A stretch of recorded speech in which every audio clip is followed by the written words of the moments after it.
I'm all ready to fit the oil filter assembly to this Crusader, the Royal Enfield Crusader engine now, and I've got all the components ready to go back in. They weren't in the right order the way they came out, but I'll put them in the right order. Now then, first of all, we've got the spring. This spring actually isn't an original, but it is okay. It's up to the job. It won't do any harm, so wherever that came from, that's fine. But the originals weren't tapered, but this is the right length and the right diameter at the crucial end where it meets the underside of the oil filter cup. So that goes in first, and it's worth bearing in mind that I'll follow it in a moment with this washer.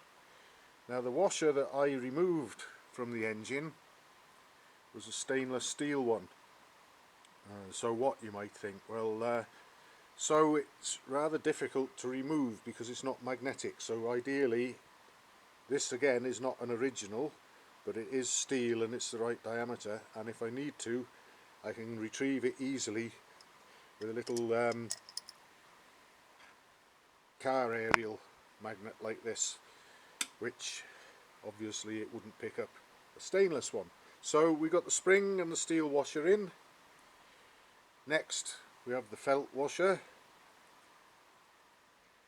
and then we have a new oil filter with the brass cup on it, and that's all cleaned out. There was quite a bit of goo in the bottom of that brass cup, so that's all spotlessly clean now. That can go in.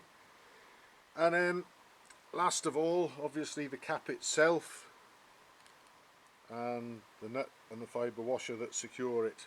There's a fibre washer or gasket on the underside of that as well.